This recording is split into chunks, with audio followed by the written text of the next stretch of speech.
Batch மாணவர்களுக்கு வணக்கம். நான் உங்கள் ஜெயபால். ஸோ இப்போது டெட் எக்ஸாமுக்கான மேக்ஸ் சப்ஜெக்டில் 6th ஸ்டாண்டர்ட் தான் நம்ம இங்கே பார்க்க போகிறோம். இந்த 6th ஸ்டாண்டர்ட் காமனாக பேப்பர் 1க்கும் யூஸ் ஆகும், பேப்பர் 2க்கும் யூஸ் ஆகும். ஓகேங்களா? ஸோ பேப்பர் 1 படிக்கிறவங்க நீங்கள் பேசிக்ஸ்லேருந்து ஏதாவது ஃபஸ்ட் ஸ்டாண்டர்ட்லேருந்து நீங்கள் ஒரு 5th ஸ்டாண்டர்ட் வரைக்குமே உங்களால் செல்ஃபாகவே படிக்க முடியும். ஸோ அதை நீங்கள் படிங்க. இன்கேஸ் ஏதாவது டவுட் இருந்தது அப்படின்னா நீங்கள் தாராளமாக நீங்கள் கேட்கலாம். அதுலேயும் நீங்கள் தெரிஞ்சுக்க வேண்டிய இன்ஃபர்மேஷன் நிறையா இருக்கும். ஸோ சாதாரணமாக நினைக்க வேணாம், ரொம்ப கவனமாக ஆர்வத்தோடு நீங்கள் ப்ராக்டிஸ் பண்ணுங்கள். கொடுக்கக்கூடிய இன்ஃபர்மேஷனை எக்ஸாம் பாயிண்ட் ஆஃப் வியூவில் என்னென்ன தேவையோ அதெல்லாம் நீங்கள் ப்ராப்பராக நோட் பண்ணி பழகுங்க. ஸோ அதுதான் ரொம்ப ரொம்ப முக்கியமானது. அதே போல் பேப்பர் 2க்கு நீங்கள் ஸ்டார்ட் பண்ணுறீங்கன்னா 6th to 10th வரைக்குமே ப்ரிப்பேர் ஆகணும். ஸோ அதுவும் நீங்கள் 1 by 1 நீங்கள் கம்ப்ளீட் பண்ணுற மாதிரி இருக்கும். ஸோ ரெடி ஆகிக்கோங்க. இப்போது நம்ம மேக்ஸுக்கு ப்ரிப்பேர் ஆகிறோம் அப்படின்னா இங்கே நம்ம ஃபாலோ பண்ணக்கூடியது ஸ்டாண்டர்ட் வைஸாக தான் இங்கே நம்ம ஃபாலோ பண்ணுறோம். ஓகே? ஸோ டாபிக்ஸ் அங்கங்கே மிக்ஸ் ஆகலாம். ஸோ நீங்கள் ஒன்ஸ் நீங்கள் ஒரு ஸ்டாண்டர்ட் வைஸ் அதில் உள்ள இன்ஃபர்மேஷனை நல்லா தெரிஞ்சுக்கிட்டு அதுக்கப்புறம் அடுத்த ஸ்டாண்டர்ட் போகலாம் அப்படிங்கிற ஒரு கிளியர் மைண்ட் செட்டோட நீங்கள் ஸ்டார்ட் பண்ணுங்கள். கண்டிப்பாக உங்களுக்கு அடுத்தடுத்தது கிளியராக உங்களுக்கு புரியும். ஓகேவா? ரைட். இப்போது நம்ம எக்ஸாம் பாயிண்ட் ஆஃப் வியூவில் இங்கே நம்மளுக்கு என்ன தேவையோ அதைத்தான் நம்ம இங்கே மெயினாக நம்ம ஃபாஸ்ட்டாக நம்ம பார்க்குறோம். ஏன்னா 6th ஸ்டாண்டர்ட் படிக்கிற ஸ்டூடெண்ட்டுக்கு அவங்களுக்கு என்னென்ன தேவையோ அதை நிறையா கொடுத்துருப்பாங்க. பட் நம்ம அது எல்லாத்தையும் நம்ம பார்க்கணும் அவசியம் இல்லை. டெட் எக்ஸாமுக்கு தேவையான இன்ஃபர்மேஷன் என்ன மாதிரி இருக்கோ அதை நம்ம பார்க்கணும். ஸோ அதுக்கு முன்னாடி நீங்கள் பண்ண வேண்டியது என்ன அப்படின்னா, ஃபஸ்ட்டு உங்கள் கையில் நீங்கள் நம்ம ஸ்டாண்டர்ட் புக்ஸு உங்கள் கையில் இருந்தது அப்படின்னா நம்ம கிளாஸை கொடுக்க அப்படியே நீங்கள் அதை தொடர்ந்து அப்படியே பார்க்க உங்களுக்கு ஈஸியாக புரியும். நீங்களும் தெளிவாக நோட் பண்ணிக்கலாம். ஓகே, ஸோ அப்போ இந்த பாயிண்ட்டு நம்மளுக்கு தெளிவாக தெரியணும், இந்த மாதிரி நீங்கள் தெளிவாக நோட் பண்ணிக்கலாம். அதுக்கு அடுத்தது நீங்கள் கண்டிப்பாக இந்த டெட்டுக்கான ப்ரீவியஸ் இயர் கொஸ்டினை நீங்கள் கண்டிப்பாக பார்க்கணும். ஸோ ப்ரீவியஸ் இயர் கொஸ்டினை பார்க்கும்போது தான் உங்களுக்கு என்னென்ன ஆங்கிளில் கொஸ்டின் கேட்குறாங்க அப்படிங்கிறது தெரியும். இப்போது நம்ம இதுக்கு முன்னாடி டிஎன்பிசி இந்த மாதிரிலாம் ப்ரிப்பேர் ஆகிறோம் அப்படின்னா மோஸ்ட்லி ஒரு சம்முன்னு இருக்கும், அதுக்கு நம்ம ஆன்சர் கண்டுபிடிக்கும் அப்படின்னு தான் இருக்கும். பட் டெட் எக்ஸாம் பொறுத்த வரைக்கும் அங்கே தியரிட்டிக்கல் பாயிண்ட்ஸை வச்சு கூட கேள்விகள் இருக்கும். ஸோ அதனால் நம்ம அந்த தியரிட்டிக்கல் பாயிண்ட்ஸையும் நல்லா தெளிவாக தெரிஞ்சுக்கணும் அப்படின்னா புக் சோர்ஸை நல்லா பயன்படுத்தணும். ஓகேவா? ஸோ அதில் என்னென்ன தகவல் கொடுத்துருக்காங்க, எக்ஸாம் பாயிண்ட் ஆஃப் வியூவில் இது என்ன தேவை அப்படிங்கிறத நீங்கள் கிளியராக பார்க்கணும். ஓகே? ஸோ இதை நீங்கள் நல்லா தெளிவாக புரிஞ்சுக்கோங்க. ப்ரீவியஸ் இயர் கொஸ்டின் பார்க்கும்போது எந்தெந்த ஏரியாவிலேருந்து கொஸ்டின் கேட்குறாங்க, அதில் எது அதிகமாக கேட்குறாங்க, இதெல்லாமே நீங்கள் கிளியராக தெரிஞ்சுக்கணும். நான் இது சம்மந்தமாகவே தனியாக ஒரு வீடியோவே நான் கொடுக்குறேன். ஓகேவா? ஸோ இது ஃபஸ்ட்டு கிளாஸ் அப்படிங்கிறனால எக்ஸ்ட்ரா இந்த மாதிரி இன்ஃபர்மேஷன் சொல்ல வேண்டியது இருக்குது. ஸோ அதனால் கொஞ்சம் பொறுமையாக கவனிங்க. அதுக்கடுத்து நம்ம ஸ்டாண்டர்ட் நம்ம கிளாஸ் ஸ்டார்ட் பண்ணிட்டோம் அப்படின்னாவே அடுத்தடுத்து கண்டினியூஸாக போய்கிட்டே தான் இருக்கும். ஓகேவா? ரைட். இப்போது நம்ம 6th ஃபஸ்ட்டு டேர்மில் இப்போ நம்ம பார்க்க போகிறது ஃபஸ்ட்டு யூனிட் தான். அப்போ நீங்கள் ஃபஸ்ட்டு நீங்கள் இதோட கண்டென்ட்டை கவனிங்க. மொத்தம் இந்த ஃபஸ்ட்டு டேர்மில் என்னென்ன டாபிக்லாம் இருக்குது அப்படின்னு பாருங்கள். ஸோ எண்கள் சம்மந்தமாக நீங்கள் மொதல் விஷயம் தெரிஞ்சுக்கணும். எண்கள் அப்படிங்கிறது எல்லா ஸ்டாண்டர்ட்லையுமே வரும். 6th to 10th வரைக்குமே எல்லா ஸ்டாண்டர்ட்லையுமே வரும். ஸோ அதனால் இதோட கண்டினியூட்டி எல்லா ஸ்டாண்டர்ட்லையுமே இருந்துக்கிட்டே தான் இருக்கும். அதுக்கடுத்தது பாருங்கள் இயற்கணிதம். ஸோ இந்த இயற்கணித கான்செப்ட்லாம் சிம்பிளிஃபிகேஷனில் வரும். ஸோ அதனால் இதையும் நல்லா தெளிவாக படிக்கணும். ஓகேங்களா? ஸோ அதுக்கு அடுத்தது இங்கே 3வது யூனிட்டாக பாருங்கள் ரேஷியோ அண்டு ப்ரொபோர்ஷன், இந்த டாபிக் கொடுத்துருக்காங்க. அதுக்கு அடுத்தது இந்த வடிவியல். இதில் பார்த்தீங்க அப்படின்னா நிறையா இந்த ஆங்கிள் ஓரியன்டாக முக்கோணத்தோட இவ்வளோ ஆங்கிள் இந்த மாதிரி கான்செப்ட்லாம் பார்த்தீங்க அப்படின்னா இதுலையுமே இருக்கும். ஸோ அதனால் இதுலையும் நீங்கள் ஓவரலாக நீங்கள் ரீட் பண்ண வேண்டியது இருக்கும். எக்ஸாம் பாயிண்ட் ஆஃப் வியூவில் என்ன தேவையோ அதை நீங்கள் ஜஸ்ட் ஹைலைட் பண்ணி நீங்கள் படிக்கிற மாதிரி இருக்கும். ஓகேவா? ஸோ இது நம்ம 6th ஸ்டாண்டர்டுங்கிறதுனால பேசிக்ஸ் இருக்கும். அதனால நம்ம அதை ஃபுல்லாக ஸ்கிப் பண்ணாமல் எது எக்ஸாம் பாயிண்ட் ஆஃப் வியூவோ அதை நம்ம ஃபாஸ்ட்டாக ரீட் பண்ணி நோட் பண்ண வேண்டியது இருக்கும். ஓகேவா? அதுக்கு அடுத்தது இந்த புள்ளியல், இது ஸ்டாட்டிஸ்டிக்ஸு. நீங்கள் TNPSC TET previous year question பார்த்தீங்க அப்படின்னா இந்த ஸ்டாட்டிஸ்டிக்ஸில் இருந்து நிறையா கேட்டிருப்பாங்க. ட்ரிக்னாமெட்ரி ஓரியன்டாக நிறையா கேள்வி கேட்டிருப்பாங்க. ஸோ அதனால் நீங்கள் இந்த யூனிட்லாம் அதில் என்ன தகவல் கொடுத்துருக்காங்க, அதாவது என்ன மாதிரி கேள்வி கேட்டிருக்காங்கன்னு தெரிஞ்சுக்கிட்டு ஸோ அதுக்கு தேவையான இன்ஃபர்மேஷன் நீங்கள் தெளிவாக படிக்கணும். புரிஞ்சுங்களா? அண்ட் தகவல் செயலாக்கம் இதுவும் நம்மளுக்கு எக்ஸாம் பாயிண்ட் ஆஃப் வியூவில் என்ன தேவையோ அதை நம்ம ஃபாஸ்ட்டாக நம்ம பார்த்துக்கலாம். இப்போ இந்த ஃபஸ்ட்டு வீடியோவில் நான் என்ன பண்ண போகிறேன் அப்படின்னா ஃபர்ஸ்ட் யூனிட் இந்த எண்கள் சம்மந்தமாக இப்போ நம்ம கிளியராக பார்க்க போகிறோம். சார் மொத்தம் இங்கே 10 சப் டாபிக் இருக்குது, இதில் நம்ம என்ன தெரிஞ்சுக்கிறோம் அப்படின்னு கேட்டிங்கன்னா, டெட்டு எக்ஸாம் ஓரியன்டாக எக்ஸாம் பாயிண்ட் ஆஃப் வியூவில் நீங்கள் மொத்தம் ஒரு 5 இன்ஃபர்மேஷன் தான் இதிலேருந்து நீங்கள் தெரிஞ்சுக்க போகிறீங்க. நான் அதை ஃபாஸ்ட்டாகவே உங்களுக்கு நான் சொல்லிடுறேன். இப்போ ஃபஸ்ட்டு பார்த்தீங்க அப்படின்னா, நீங்கள் இந்த முன்னி தொடரி அப்படின்னு இருக்கும், ஓகேங்களா? ஸோ முன்னி தொடரி அப்படின்னு இருக்கும். இப்போது முன்னி அப்படின்னா ப்ரெடிசஸர் அப்படின்னு சொல்லுவாங்க, தொடரி அப்படின்னா சக்சஸர் அப்படின்னு மென்ஷன் பண்ணுவாங்க, ஓகேவா? அடுத்தது இது ஃபர்ஸ்ட்டு. ரெண்டாவது என்னன்னு கேட்டிங்கன்னா இடமதிப்பு. இதெல்லாம் வந்து கேள்வி கேட்குறாங்க, இடமதிப்பு அப்படின்ட்டு. இப்போது ஏதாவது ஒரு பெரிய நம்பர் கொடுத்துட்டு அதில் ஏதாவது வரக்கூடிய நம்பர் இது எத்தனாவது இடமதிப்பு, பிளேஸ் வேல்யூ என்ன அப்படின்னு கேட்பாங்க. அந்த பிளேஸ் வேல்யூவே மாடிஃபை பண்ணுவாங்க. நீங்கள் ப்ரீவியஸ் இயர் கொஸ்டின் நான் காமிப்பேன், அடுத்து சைட் பை சைடாக ப்ரீவியஸ் இயர் கொஸ்டின் போகும். நீங்கள் ஒரு விஷயம் தெரிஞ்சுக்கோங்க, மேக்ஸை பொறுத்த வரைக்கும் உங்களுக்கு ஸ்டாண்டர்ட் வைஸாகவும் உங்களுக்கு அடுத்தடுத்தது போய்கிட்டே இருக்கும். அடுத்து சைட் பை சைடாக ப்ரீவியஸ் இயர் கொஸ்டின் நம்ம கம்ப்ளீட் பண்ணியிருக்க டாபிக் ஓரியன்டாக என்னென்ன ப்ரீவியஸ் இயர் கொஸ்டின் இருக்கோ அதை நான் கலெக்ட் பண்ணி கிளாஸ் கொடுப்பேன். ஸோ கண்டிப்பாக நீங்கள் தொடர்ந்து ப்ராக்டிஸ் பண்ணும்போது உங்களுக்கு ஒரு 4 கிளாஸ் 5 கிளாஸ் நீங்கள் கவனிக்கும் போது தொடர்ந்து ஃபாலோ பண்ணியிருக்கும்போது உங்களுக்குள்ளே நல்ல இம்ப்ரூவ்மெண்ட் தெரியும், உங்களுக்குள்ளே நல்ல ஒரு கான்ஃபிடென்ட் இருக்கும். ஸோ ஓகே, நம்ம டெட் எக்ஸாமுக்கு தேவையானதை நல்லா படிக்கிறோம், ஸ்டாண்டர்ட் வைஸாக நம்ம தெளிவாக படிக்கிறோம், ப்ரீவியஸ் இயர் கொஸ்டினையும் பார்த்து நம்ம அனலைஸ் பண்ணிக்கிறோம் அப்படிங்கிற ஒரு கான்ஃபிடென்ட் உங்களுக்கு கிடைக்கும். ஸோ அதனால் தொடர்ந்து நீங்கள் நல்லா ப்ராக்டிஸ் பண்ணணும். ஓகே, ஒருவேளை புக்கு இல்லாதவங்க நான் சொல்லக்கூடிய இன்ஃபர்மேஷனை நீங்கள் தெளிவாக நோட்ஸ் எடுங்க. எப்பயுமே உங்களுக்கு ரொம்பவே ஹெல்ப்ஃபுல்லாக இருக்கக்கூடியது நீங்கள் எடுக்கக்கூடிய ஒரு ஷார்ட் நோட்ஸ் தான், ஓகே? அது கூட உங்களுக்கு லாஸ்ட் டைம் ரிவிஷன் பண்ணுறதுக்கு ரொம்ப ரொம்ப யூஸ்ஃபுல்லாக இருக்கும். ஓகே, இடமதிப்பு அப்படிங்கிறது இங்கே நீங்கள் பார்ப்பீங்க. அடுத்து மூணாவதாக பார்த்தீங்க அப்படின்னா ரொம்ப பேசிக்காக போர்ட் மாஸ் அப்படிங்கிறது. போர்ட் மாஸ் இங்கே என்னென்னு கொடுத்துருப்பாங்கன்னா பிட் மாஸ்ன்னு கொடுத்துருப்பாங்க. அது கொடுத்து ஒரு சிம்பிளான ஒரு எக்ஸாம்பிள் கொஸ்டின்ஸ் தான் கொடுத்துருப்பாங்க. ஸோ அதை நம்ம இப்போ தான் பேசிக்ஸ் பழகிறவங்க அதெல்லாம் ப்ராக்டிஸ் பண்ணிக்கிறது நல்லது. ஸோ போர்ட் மாஸ் அப்படிங்கிறதா இங்கே பிட் மாஸ்ன்னு கொடுத்துருப்பாங்க. அடுத்தது 4வது நீங்கள் தியரிட்டிக்கலாக விஷயங்கள் தெரிஞ்சுக்கணும். எப்படின்னு பார்த்தீங்கன்னா இங்கே 4வது என்ன சொல்லுவாங்கன்னா இயல் எண்கள் முழு எண்களோட, இயல் எண்களாக என்ன முழு எண்கள்னா என்ன அப்படிங்கிறத சொல்லியிருப்பாங்க. நேச்சுரல் நம்பர்னா என்ன, ஹோல் நம்பர்னா என்ன அப்படின்னு சொல்லியிருப்பாங்க. அடுத்து 5வதாக பார்த்தீங்கன்னா இதோட கன்வீனியாக முழு எண்களோட பண்புகள் இங்கே கொடுத்துருப்பாங்க, okay? So properties of whole numbers. இந்த 5 இன்ஃபர்மேஷன் தான் நீங்கள் இந்த ஃபஸ்ட்டு யூனிட்டில் நீங்கள் தெளிவாக தெரிஞ்சுக்க வேண்டியது. புரிஞ்சுங்களா? ஸோ இதை தான் நீங்கள் பார்க்க போகிறீங்க. ஸோ இது சம்மந்தம் உண்மை வேணால் நம்ம பார்க்கலாமா? தெளிவாக நோட் பண்ணுங்கள். இப்போ ஃபஸ்ட்டு உண்மை வேணால் நம்ம பார்க்கலாம். நீங்கள் ஸ்டாண்டர்ட் புக்கு யூஸ் பண்ணுறீங்க அப்படின்னா நீங்கள் ஃபஸ்ட்டு ஒரு டாபிக் இருக்கும். இப்போ இயல் 1ன்னு இருக்குன்னா இங்கே என்னென்ன பற்றிலாம் சொல்ல போகிறாங்க அப்படிங்கிறத இதில் சொல்லியிருப்பாங்க. இதை நீங்கள் ஓரலாக நீங்கள் பாருங்கள். பார்க்கும்போது இப்போ நான் சொன்ன மாதிரி முழு எண்களோட பண்புகள்னு இருக்கா, ஸோ முழு எண்களோட பண்புகள் அப்படிங்கிறது கொடுத்துருப்பாங்க. அதுக்கு அடுத்தது இங்கே நீங்கள் தெரிஞ்சுக்க வேண்டியதெல்லாம் மற்றதெல்லாம் உள்ள இன்டெப்த்தாக நான் சொன்ன அந்த 5 பாயிண்ட்டு இங்கே வரும், ஓகேவா? ரைட். அது போக இங்கே ஒரு சிலது இந்த சோசியல் சயின்ஸ் ரிலேட்டடாக ஒரு சில இன்ஃபர்மேஷன் கொடுத்துருப்பாங்க. தெரிந்து கொள்வோம்லையும் சூப்பரான ஒரு இன்ஃபர்மேஷன்லாம் கொடுத்துருப்பாங்க. அதை ஒன் பை ஒன்னாக நம்ம பார்க்கலாம். இப்போ பாருங்க, ஸோ இதெல்லாம் வந்து சோசியல் சயின்ஸில் யூஸ் ஆகக்கூடிய இன்ஃபர்மேஷன் தானே. இவிஎஸ் அப்படின்னு கூட எடுத்துக்கலாம், அல்லது சோசியல் சயின்ஸ் கான்செப்ட் கூட எடுத்துக்கலாம். தமிழ்நாட்டில் ஏறத்தாழ எவ்வளோ சதுர கிலோமீட்டர் வனப்பகுதி இருக்குது? 26,345. அதே போல் பால்வெளி திரளி நம்ம மில்கிவே கேலக்ஸி இருக்குல்ல, அதில் மொத்தம் எத்தனை விண்மீன்கள் இருக்குது அப்படின்னா 20,000 கோடி விண்மீன்கள் இருக்குது. ஏறத்தாழ 20,000 கோடி. இது ஜென்ரலாக தெரிஞ்சுக்கிறதா ஓரலாக. நீங்கள் என்னென்னா நம்ம எக்ஸாம் பாயிண்ட் ஆஃப் ப்ரிப்பேர் பண்ணணுன்ட்டு அதவே மைண்டில் வச்சுட்டு நம்ம ப்ரிப்பேர் பண்ணுறோம் அப்படின்னா நம்மளுக்கு கொடுக்குற இன்ஃபர்மேஷன் நம்ம மைண்டில் அவ்வளோக்கா நிற்காது. அதே இது ஓகே எக்ஸாம் படிக்கிறோம், அதை தாண்டி ஒரு இன்ட்ரெஸ்ட்டுங்கிறது நம்மளுக்கு வரணும். அந்த மாதிரி இன்ட்ரெஸ்ட்டோடு படிக்கும்போது தான் கூடுதல் தகவல் கூட நம்மளுக்கு நல்லா மைண்டில் நிற்கும். ஓகே, நம்ம இந்த மாதிரி 6th ஃபஸ்ட்டு டேர்ம்லேயே இந்த இன்ஃபர்மேஷன் நம்ம பார்த்தோம்ல, கண்டிப்பாக இது யூஸ் ஆகும் அப்படின்ட்டு. ஓகே, அப்போ அடுத்து நான் சொன்ன மாதிரி இந்த தொடரி முன்னி அப்படிங்கிற கான்செப்ட் நான் சொல்லியிருந்தேன்ல. இப்போது தொடரினா என்ன, முன்னினா என்னன்னு கிளியராக சொல்லியிருப்பாங்க. ஒரு எண்ணுடன் ஒன்றை கூட்டினால் கிடைப்பது அந்த எண்ணின் தொடரி, ஓகேவா? ஸோ இப்போ ஒரு எண் இருக்குது. இப்போ இங்கே எக்ஸாம்பிள் கொடுத்துருவாங்க பாருங்க, 999. இதோட 1 கூட்டணும் அப்படின்னா நம்மளுக்கு என்ன கிடைக்கும்? 1000ங்கிறது கிடைக்கும்.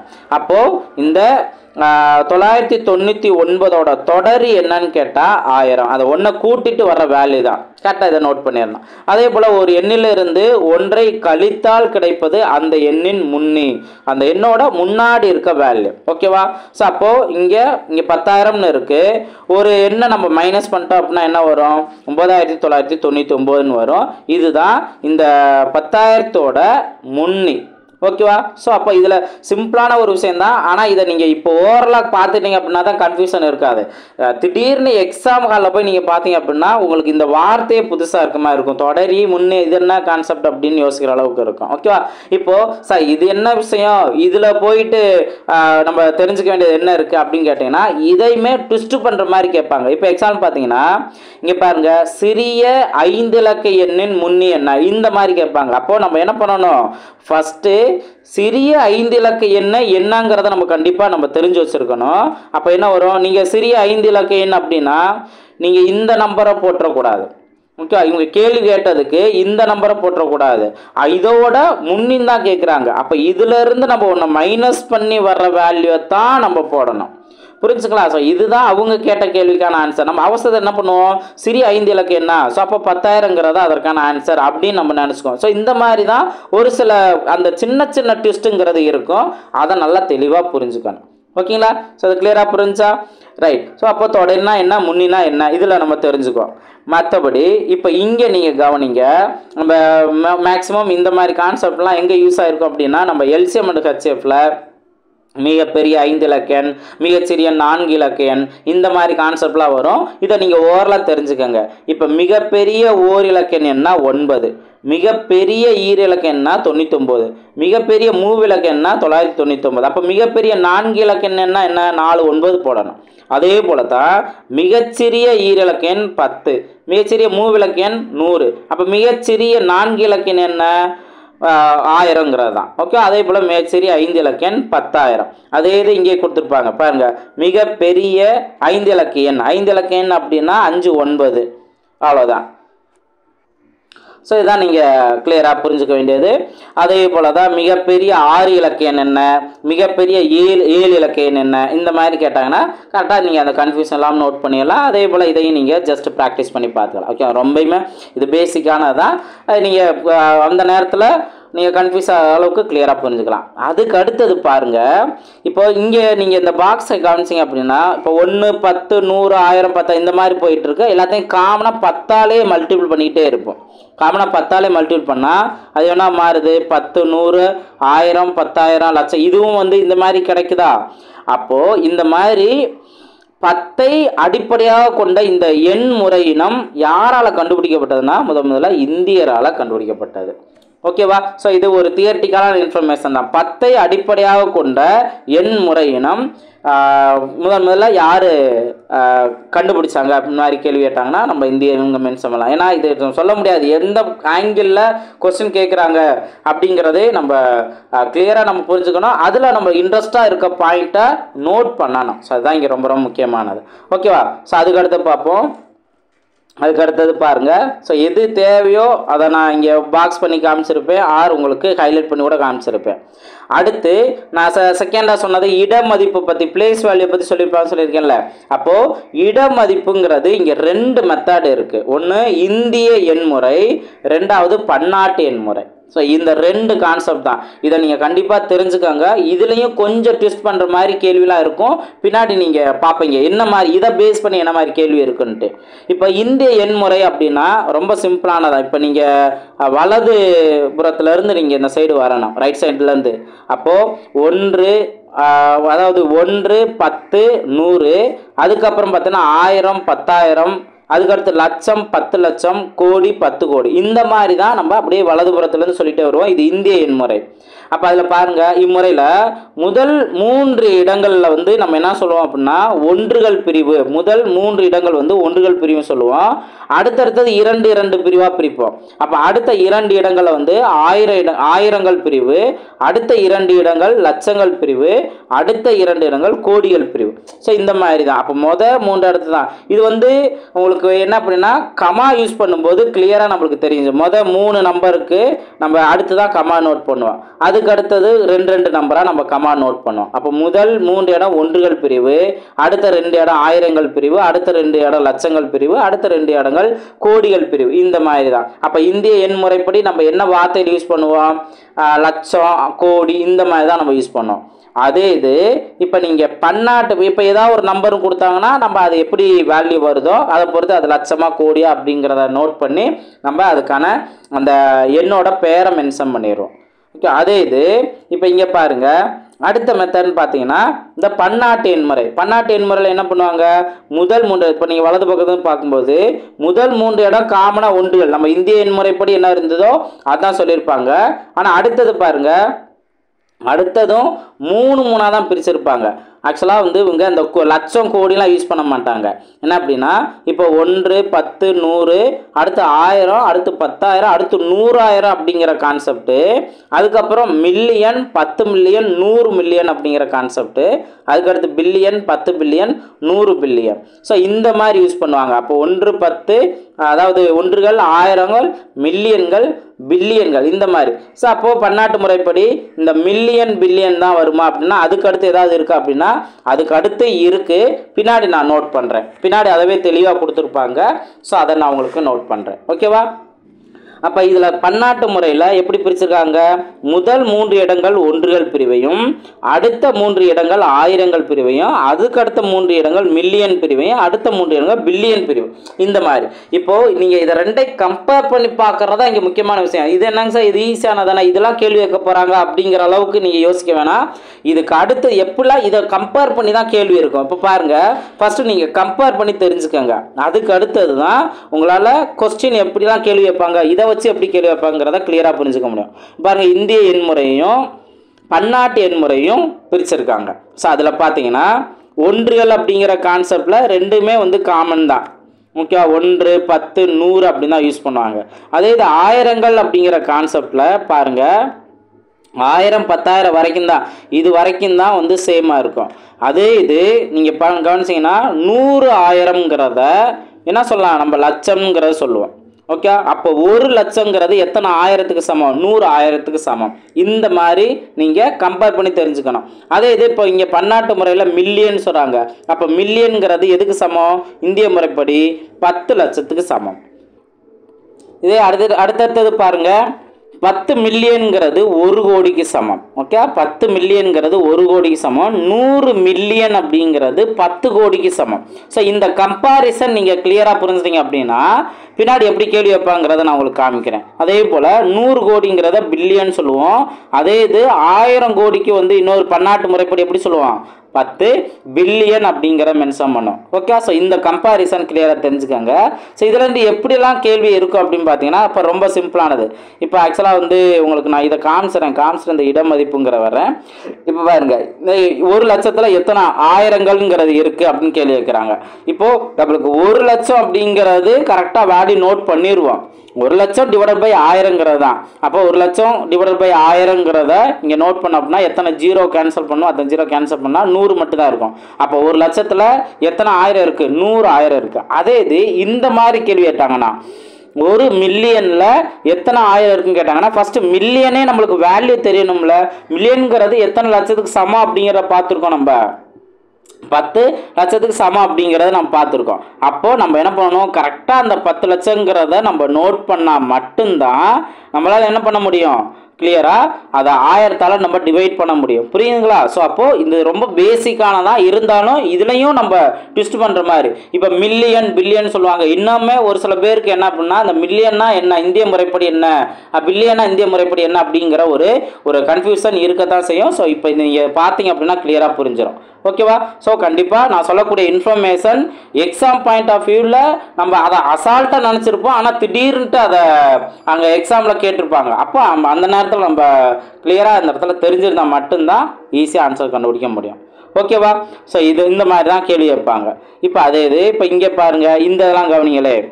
இப்போ 3வது கொஸ்டின்லாம் நீங்கள் கேள்விப்பட்டிருப்பீங்க. 10 லட்சம் மாணவர்கள் இவ்வாண்டு பொது தேர்வை எழுதினார்கள். ஒவ்வொரு தேர்வு மையத்திலும் 1000 மாணவர்கள் தேர்வு எழுதினால் எத்தனை தேர்வு மையங்கள் இருக்கும் தேவை அப்படிங்கிறவங்க கேட்பாங்க. அப்போ அந்த 10 லட்சம் அப்படிங்கிறத கரெக்டாக நோட் பண்ணி டிவைடில் 1000 மாணவர்கள், அப்போ இந்த 3 0 அந்த 3 0, அப்போ இங்கே 1000 மையங்கள் தேவை அப்படிங்கிறத நம்ம நோட் பண்ணியிருப்போம். இதெல்லாம் வந்து டிஎன்பிசியில் பேசிக்காக கேள்வி கேட்டிருப்பாங்க. அதே தான் இங்கேயும் நம்ம டெட் இதுக்கும் நம்ம ப்ரிப்பேர் ஆகிறோம். அதே போல் இங்கே பாருங்கள், 10 லட்சத்தில் எத்தனை நூறுகள் இருக்குது, 1 மில்லியனில் எத்தனை லட்சங்கள் இருக்குது அப்படின்னு கேள்வி வைப்பாங்க.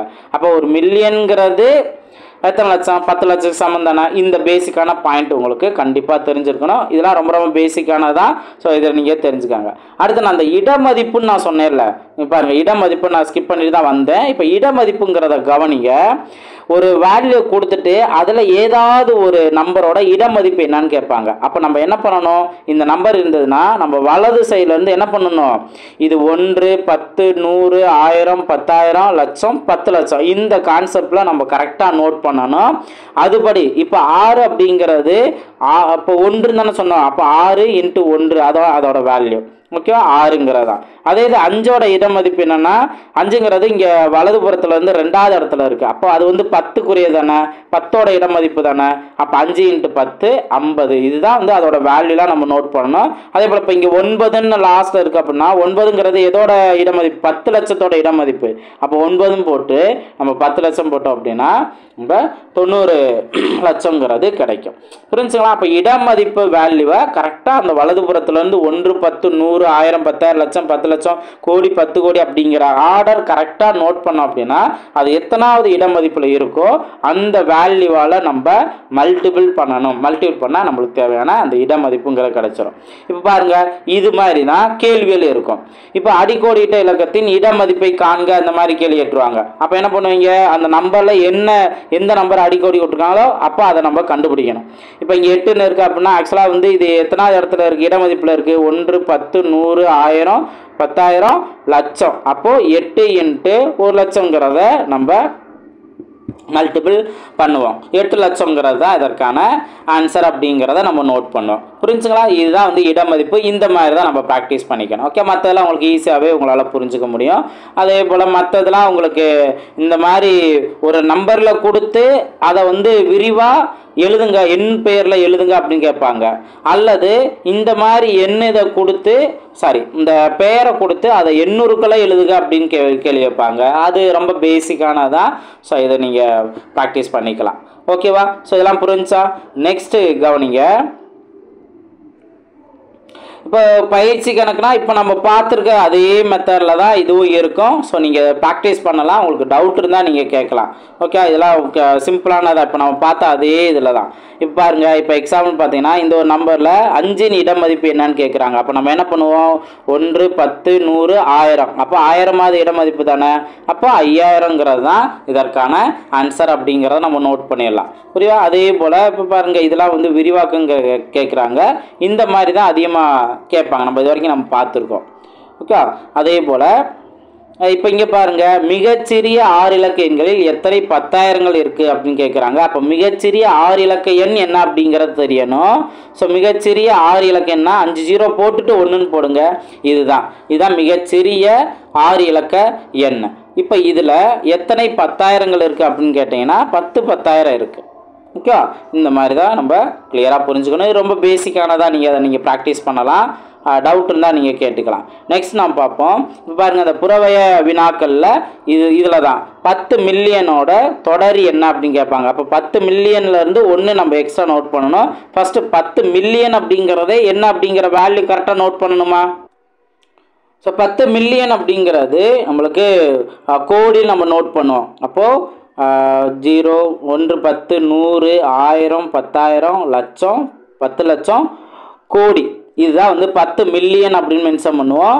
ஸோ 10 மில்லியனோட தொடரி அப்படிங்கிற போது +1. அப்போ +1 நம்ம போட்டோம் அப்படின்னா இதுதான் அதற்கான ஆன்சர். புரிஞ்சுங்களா. ஸோ அப்போ இந்த மாதிரி பன்னாட்டு முறையில் என்ன வார்த்தை யூஸ் பண்ணுறோம், அது இந்திய முறைப்படி என்ன வரும் அப்படிங்கிறத கிளியராக புரிஞ்சுக்கணும். ஸோ மற்றதெல்லாம் அடுத்தடுத்தது உங்களுக்கு ஈஸி தான். ஸோ 1 பில்லியன் அப்படின்னு நோட் பண்ணுவோம். 1 பில்லியன் அப்படிங்கிறது 100 கோடிக்கு சமம். ஓகேவா. ஸோ இதெல்லாம் கிளியராக நம்ம புரிஞ்சுக்கணும். எல்லாம் நல்லா ப்ராக்டிஸ் பண்ணி பாருங்கள். அடுத்து நெக்ஸ்ட்டு நம்ம பார்க்கலாம். நெக்ஸ்ட்டு இந்த டூ யூ நோ உங்களுக்கு தெரியுமா, இதில் ரொம்ப முக்கியமான ஒரு பாயிண்ட் நம்ம என்ன தெரிஞ்சுக்கிறோம்னா, இந்த கிரேட்டர் தென் லெஸ் தென்ங்கிற சிம்பிள் யூஸ் பண்ணுவோம் பாருங்கள். இது லெஸ் தென், இது கிரேட்டர் தென். இந்த குறியீடுகளை முதல்ல யார் பயன்படுத்தினார்னு கேட்டிங்கன்னா தாமஸ் ஹாரியாட். ஓகே, ஸோ அப்போது இந்த லெஸ் தென் கிரேட்டர் தென் குறியீடுகளை முதலில் பயன்படுத்தியவர் யார் அப்படின்னு கேட்டால் தாமஸ் ஹாரியாட். ஓகேவா? அதுபோல் இப்போ இதெல்லாம் வந்து ஒரு சோசியல் சயின்ஸ்க்கு யூஸ் ஆகக்கூடிய இன்ஃபர்மேஷன் தான், ஜாகிரஃபியில் யூஸ் ஆகக்கூடிய இன்ஃபர்மேஷன் தான். ஒவ்வொரு மாநிலமும் அதோட பரப்பளவு சதுர கிலோமீட்டரில் எவ்வளவு அப்படிங்கிறத நோட் பண்ணியிருப்பாங்க. ஸோ இதெல்லாம் நல்லா ஓரளவுக்கு நம்ம தெரிஞ்சிட்டோம் அப்படின்னா எப்போயாவது எங்கேயாவது யூஸ் ஆகும். ஓகேவா? நெக்ஸ்ட் பார்ப்போம். அதே போல் பாருங்கள், பயிற்சி 1.2 நம்மளுக்கு ஜாகிரஃபிக் யூஸ் ஆகிற மாதிரி தமிழ்நாட்டில் உள்ள மலைகளின் உயரங்கள் கொடுத்துருக்காங்க, மீட்டரில் கொடுத்துருக்காங்க. ஸோ இதவும் வந்து தெரிஞ்சு வச்சுக்கோங்க. ஸோ அதுவும் யூஸ் ஆகும். Okay, so Doddabetta, Mahendragiri, Anamudi, Velliangiri, so இதெல்லாம் உங்களுக்கு அதோட உயரத்தை மீட்டரில் மென்ஷன் பண்ணியிருக்காங்க. ஸோ இது ஜஸ்ட்டு அந்த குறியீடுகள், ஏறு வரிசை, இறங்கு வரிசை, இதை வச்சு தான் உங்களுக்கு சொல்லியிருப்பாங்க. இதெல்லாம் நீங்கள் ஓனாகவே ப்ராக்டிஸ் பண்ணிக்கலாம். நெக்ஸ்ட் பார்ப்போம். நெக்ஸ்ட்டு நம்ம பார்க்கக்கூடிய முக்கியமான ஒரு டாபிக் என்ன அப்படின்னா இந்த போர்ட் மாஸ் அல்லது பிட் மாஸ். இது வந்து நம்ம கண்டிப்பாக நம்மளுக்கு சிம்பிளிஃபிகேஷன் கான்செப்டுக்கு ரொம்ப பேசிக்கானது, ரொம்ப முக்கியமானது. அப்போது இந்த பிட் மாஸ்னால் என்ன அப்படின்னு தெரியாதவங்க நல்லா தெரிஞ்சுக்கோங்க. ஸோ பி அப்படிங்கிறது ப்ராக்கெட், அடைப்புக்குறி அப்படின்னு மென்ஷன் பண்ணுவோம். ஒரு கேள்வி கொடுக்குறாங்க அப்படின்னா இந்த மாதிரி அடைப்புக்குறி, அது ஸ்கொயர் ப்ராக்கெட் கூட, இந்த மாதிரி எல்லா ஒரு 2-3 ப்ராக்கெட் கூட கலந்து கொடுக்கலாம். ஸோ அதை நம்ம எந்த ஆர்டரில் எது ஃபஸ்ட்டு பண்ணணும் அப்படின்னு கேட்டிங்கன்னா ப்ராக்கெட்குள்ளே கொடுத்துருக்கிறது தான் ஃபஸ்ட்டு பண்ணணும். ஓகேவா? அடுத்தது ஐ அப்படிங்கிறது அடுக்குகள், இண்டிசஸ். அடுத்து டி அப்படிங்கிறது டிவிஷன், வகுத்தல். எம் அப்படின்னா மல்டிபிகேஷன், பெருக்கல். ஏங்கிறது அடிஷன். எஸ் அப்படிங்கிறது சப்ராக்ஷன், கழித்தல். அப்போது ஒரு கொஸ்டினில் இந்த சிம்பிள்லாம் அதிகமாக கொடுப்பாங்க, சிம்பிள்லாம் கலந்து கொடுப்பாங்க. அதில் நம்ம எந்த ஆர்டரில் நம்ம பண்ணணும்? ஸோ ப்ராக்கெட் கொடுத்தா அதான் ஃபஸ்ட்டு பண்ணணும், இண்டிசஸ் அடுக்குகள் கொடுத்தா அது செகண்ட் பண்ணணும், டிவிஷன் கொடுத்தா அடுத்து தேர்டு, ஃபோர்த்து, ஃபிஃப்த்து, சிக்ஸ்த்து. இதுதான். இப்போ இன்கேஸ் இந்த ப்ராக்கெட் இதெல்லாம் கொடுக்காம டிவிஷன் இந்த 4 சிம்பிள் மட்டும் கொடுத்துருந்தாங்கன்னா அதில் எது ஃபஸ்ட்டு பண்ணணும்? டிவிஷன் ஃபஸ்ட்டு பண்ணணும், அடுத்து மல்டிபிகேஷன் பண்ணணும், அடிஷன் பண்ணணும், அடுத்து தான் லாஸ்ட்டாக சப்ராக்ஷன் பண்ணணும். இதுதான் நீங்கள் இந்த போர்ட் மாஸில், பிட் மாஸில் நீங்கள் தெரிஞ்சுக்க வேண்டிய இன்ஃபர்மேஷன். ஓகேவா? இது எல்லாத்துக்கும் தெரிஞ்சது தான். இப்போ பாருங்கள், எடுத்துக்காட்டுன்னு பார்த்தீங்கன்னா இந்த சுருக்கு அப்படி சொல்லியிருக்காங்க. அப்போ இங்கே 4 சிம்பிள் கலந்து இருக்குல்ல, ப்ளஸ் இருக்குது, மல்டிபிகேஷன் இருக்குது, டிவிஷன் இருக்குது, சப்ராக்ஷன் இருக்குது. அப்போ நம்ம என்ன பண்ணுவோம்? இந்த டிவிஷனை தான் ஃபஸ்ட்டு நம்ம பண்ணணும். ஸோ அப்போ டிவிஷன் பண்ணோம் அப்படின்னா நமக்கு 4ன்னு கிடைக்கும். இப்போ 24 + 2 × 4 - 1ன்னு வரும். அடுத்தது இப்போ என்ன பண்ணணும்? மல்டிபிகேஷன் தான் நம்ம பண்ணணும். அப்போ 2 × 4 8. அப்போ 24 + 8 - 1ன்னு இருக்கும். இதுக்கப்புறம் நம்ம இந்த ப்ளஸ் மைனஸ் மட்டும் இருந்துச்சு அப்படின்னா ஒன்றும் பிரச்சனையே இல்லை. நீங்கள் இந்த ப்ளஸ்ஸை நீங்கள் பண்ணிவிட்டு பெரிய நம்பராக மாற்றினீங்க அப்படின்னா உங்களுக்கு 32ன்னு இருக்கும். 32 - 1 31ன்னு ஆன்சர் கிடச்சிரும். அதே இதுலேயே நீங்கள் +8லேருந்து ஒரு 1 கழிச்சுக்கோங்க. இது மைனஸில் தானே இருக்குது, கழிச்சிட்டிங்கன்னா 7 வரும். அப்போ 24லேருந்து +7 இதுவையும் கூட்டினாலும் உங்களுக்கு 31 தான். ஸோ இதனால ஒன்றும் பிரச்சனை இல்லை. அதாவது ப்ளஸ்ஸும் மைனஸ் மட்டும் இருந்துச்சு அப்படின்னா அது சின்ன நம்பர், பெரிய நம்பர், இதில் நீங்கள் பார்த்து ப்ளஸ் மைனஸை கவனமாக பார்த்து நீங்கள் சப்ராக்ட் பண்ணிக்கலாம். பண்ணது போக மீதி உள்ளதை நீங்கள் ஆட் பண்ணிக்கலாம். ஆர் எல்லாமே ப்ளஸ்ஸை எல்லாத்தையும் ஒரே தான் நான் கூட்டிக்கிறேன், அதுக்கப்புறம் மைனஸ் பண்ணிக்கிறேன் அப்படின்னு நினச்சாலும் ஓகே தான். இது பேசிக்கானது. இப்போ அதே இது இங்கே பாருங்கள், இங்கே கவனிச்சிங்க அப்படின்னா ப்ராக்கெட்லாம் கலந்து இருக்கும். அதில் இப்போ நீங்கள் இந்த ஸ்கொயர் ப்ராக்கெட் நீங்கள் ஃபஸ்ட்டு கவனிக்கணும். இதுலேருந்து இது வந்து ஸ்கொயர் ப்ராக்கெட், ஆனால் அதுக்குள்ளே பார்க்கும்போது இன்னும் வந்து ப்ராக்கெட் வருது. அப்போது இந்த ப்ராக்கெட் வருது, இதுக்குள்ளே பார்க்கும்போது இந்த ப்ராக்கெட்டும் வருது. அப்போ நம்ம என்ன பண்ணணும்னா ப்ராக்கெட்குள்ளே அதை தான் நீங்கள் பார்க்கணும். அப்போ ஃபஸ்ட்டு நீங்கள் இதில் டிவிஷன் பண்ணாலும் சரி, ஆர் மல்டிபிகேஷன் பண்ணால், ஏன்னா தனித்தனி ப்ராக்கெட் தானே இருக்குது. அதனால் இப்போ இது 6 × 3 18ன்னு நீங்கள் வச்சாலும் ஓகே தான். அல்லது இப்போ இதை மட்டும் ஃபஸ்ட்டு நீங்கள் சிம்பிளை பண்ணிங்கன்னா உங்களுக்கு 2ன்னு கிடைக்கும். அடுத்தது நீங்கள் இதை 18 6 × 3 18 மல்டி பண்ணிங்கன்னா இந்த ப்ராக்கெட்டுக்குள்ளே உங்களுக்கு 18 - 2ன்னு கிடைக்கும். ஓகே, அதை சிம்பிளை பண்ணிங்க. இதை வந்து கம்ப்ளீட் பண்ணிடுறேன், ஏன்னா ப்ராக்கெட் இன்னும் நம்ம கம்ப்ளீட் பண்ணலை. அப்போ 18 - 2 16ன்னு கிடைக்கும். இப்போ வெளியில் பார்த்தீங்க அப்படின்னா இந்த இதுக்கு 16ன்னு கிடைக்கும். இப்போ வெளியில் நம்ம 8 × 2 மல்டிபிள் தானே, இந்த ஸ்கொயர் ப்ராக்கெட்டுக்குள்ளே இது இருக்குது தானே, அதையும் மல்டிபிள் பண்ணிட்டோம் அப்படின்னா நம்மளுக்கு 16 + 16 32ன்னு கிடைக்கும். வெளியில் தனியாக 20 மட்டும் இருந்தது, அதை ஆட் பண்ண வேண்டியது இருக்குது. ஸோ ஆட் பண்ணோம் அப்படின்னா நமக்கு 52ன்னு கிடைக்கும். ரொம்ப ரொம்ப சிம்பிளானது. அப்போது அந்த போர்ட்மாஸ் ரூல் படி நல்லா மைண்டில் நிற்கணும். அது ஃபஸ்ட்டு இது பண்ணணும், அதுக்கடுத்து என்ன பண்ணணும், இதெல்லாம் நல்லா தெளிவாக புரிஞ்சுக்கணும். இதிலே ஆஃப் கான்செப்ட்லாம் வரும், அது பின்னாடி கிளாஸ்கள்லாம் நீங்கள் பார்ப்பீங்க. அது நம்ம அந்த கொஸ்டின் வரும்போது பார்த்துக்கலாம். ஓகேவா, நெக்ஸ்ட் கொஸ்டின் பார்ப்போம். ஸோ இந்த போர்ட்மாஸ் யூஸ் பண்ணுற மாதிரி இந்த பயிற்சி எனக்கு 1.3 கொடுப்பாங்க. ஸோ இது நீங்கள் ப்ராக்டிஸ் பண்ணலாம். இதில் நீங்கள் கவனிச்சிங்க அப்படின்னா இப்போ இந்த சிம்பிளிஃபிகேஷன் கொடுக்குறாங்கன்னா இந்த லாஸ்ட் இது கூட நம்ம சால்வ் பண்ணி பார்க்கலாம். சால்வ் பண்ணிங்க அப்படின்னா இங்கே என்ன பண்ணலாம், ஃபஸ்ட்டு இந்த ப்ராக்கெட் தான் நீங்கள் கவனிக்கணும். அதில் இது மட்டும் தான் ப்ராக்கெட்டில் இருக்குது, தனி ப்ராக்கெட்டில் இருக்கனால இதை மல்டிபிள் பண்ணிக்கலாம். 2 6. இங்கே நீங்கள் -6 ÷ 2ன்னு இருக்குல்ல, அவசரப்பட்டு +6 -6 கேன்சல் பண்ணிடக்கூடாது. என்ன பண்ணணும், டிவைட் தான் நீங்கள் பண்ணணும். அப்போ 1 2 3 2 6, அப்போ 6 - 3 தான் ப்ராக்கெட்டுக்குள்ளே இருக்கும். இதை சிம்பிளை பண்ணால் 3ன்னு கிடைக்கும். ஓகேவா, ஸோ அப்போது இந்த வேல்யூலாம் நீங்கள் நோட் பண்ணிடணும். 100 + 8 / 2 ப்ளஸ் இப்போ நம்ம சிம்பிளை பண்ண 3. ஓகேவா, ஸோ கிடச்ச 3. இப்போ இதில் வந்து நம்ம என்ன பண்ணணும், டிவைட் பண்ணணும். 1 2 4 2 8. அப்போது 100 + 4 + 3 ஏன்னா ஒரு மொத்தத்துக்கு எல்லாமே ப்ளஸ் சிம்பிள் தானே, அப்போது 107 அப்படிங்கிறது அதற்கான ஆன்சர். ஓகேவா, ஸோ 107 தான் அதற்கான ஆன்சர். புரிஞ்சுங்களா? ஸோ போர்ட்மாஸை நல்லா புரிஞ்சுருக்கணும். இப்போ இங்கே செகண்ட் இது நீங்கள் ட்ரை பண்ணி பாருங்கள். ட்ரை பண்ணிவிட்டு ஆன்சர் என்ன வரும் அப்படிங்கிறத கீழே கமெண்ட் செக்ஷனில் பதிவு பண்ணுங்கள். ஆன்சர் என்ன வருங்கிறத கீழே கமெண்ட் செக்ஷனில் பதிவு பண்ணுங்கள். அதே போல் இங்கே பார்த்தீங்க அப்படின்னா இதை நீங்கள் நல்லா ட்ரை பண்ணி பார்க்கலாம். ஆன்சர் என்ன வரும் அப்படிங்கிற சொல்லலாம். பாருங்கள், 2 3 6 ப்ராக்கெட்டுக்குள்ளே இருக்க சால்வ் பண்ணிடுறோமா, 6 8 - 6 ஏன்னா ஒரு 2ன்னு வருமா, அப்போது இங்கே 24 ÷ 2ன்னு இருக்கும். அடிச்சு கொடுத்தா 12ன்னு வரும். ஆப்ஷன் பி தான் இருக்கான சரியான ஆன்சர். ரொம்ப ரொம்ப சிம்பிளானதான். இது உங்களுக்கு இன்ட்ரெஸ்டிங்காக இருக்கும். சிம்பிள் என்ன வரும் அப்படிங்கிறத நீங்கள் நோட் பண்ணுறது. அப்போது இங்கே 2 இந்த பாக்ஸில் என்ன வருங்கிறத நீங்கள் ஆரம்பத்திலே சூஸ் பண்ண முடியாது. இப்போ இருக்கிற நம்பரை ஃபஸ்ட்டு நீங்கள் சிம்பிளை பண்ணுங்கள். அதுக்கப்புறம் தான் உங்களால் ஒரு நம்பர் கெஸ் பண்ண முடியும், என்ன சிம்பிள் வருங்கிற கெஸ் பண்ண முடியும். இப்போ இந்த ப்ராக்கெட்டுக்குள்ளே இருக்க நம்ம சால்வ் பண்ணால் என்ன வரும், 6ன்னு வருமா, 4 + 2 6. இதுதான் ப்ராக்கெட்டுக்குள்ளே இருக்க தான் ஃபஸ்ட் நம்ம சால்வ் பண்ணிடணும். இப்போது இதுவும் டிவைடில் இருக்கிறத நம்ம சிம்பிளை பண்ணிடலாம். என்ன வரும், 2ன்னு கிடைக்குமா. இப்போ 6 - 2 இப்போ 2. இப்போ இந்த இடத்துல பாக்ஸில் என்ன வருங்கிறது தெரியாது, ஆனால் ஆன்சர் என்ன வரணும், 10ன்னு வரணும். அப்போது இங்கே எந்த நம்பர் வருதோ அந்த நம்பரால் கண்டிப்பாக 2ஆல் மைனஸ் பண்ணணும். அதானே இங்கே கொடுத்துருக்காங்க, எந்த நம்பர் வருதோ அதை 2ஆல் மைனஸ் பண்ணணும். அப்போ எந்த நம்பரை 2ஆல் மைனஸ் பண்ணால் நம்மளுக்கு 10 கிடைக்கும், 12ங்கிறது தானே. அப்போது 12ன்னு வரணும்னா இந்த 6ஐயும் 2ஐயும் என்ன பண்ணால் 12 கிடைக்கும், மல்டிபிள் பண்ணால். அப்போ மல்டிபிள் தான் அதற்கான ஆன்சர். புரிஞ்சுங்களா? இந்த மாதிரி தான் நம்ம இதை கண்டுபிடிக்கணும். ஸோ இதெல்லாம் பேசிக்ஸ் தெரியாதவங்க இதை ஒன்ஸ் இந்த போர்ட்மாஸ் கான்செப்டை இதெல்லாம் நீங்கள் ப்ராக்டிஸ் பண்ணீங்க அப்படின்னா பின்னாடி வரக்கூடியதை இன்னும் கொஞ்சம் நீங்கள் ஃபாஸ்ட்டாக ஆன்சர் கண்டுபிடிக்கலாம். ஓகே, அந்த மாதிரி ட்ரை பண்ணுங்கள். நெக்ஸ்ட் நம்ம பார்க்கலாம். நெக்ஸ்ட்டு பார்த்தீங்கன்னா இந்த முழுமையாக்குதல் ரவுண்ட் ஆஃப் அப்படிங்கிற கான்செப்ட் இருக்கும்.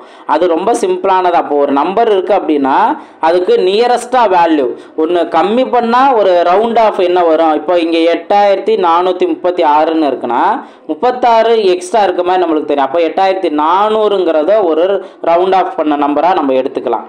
ஓகே, இந்த மாதிரி.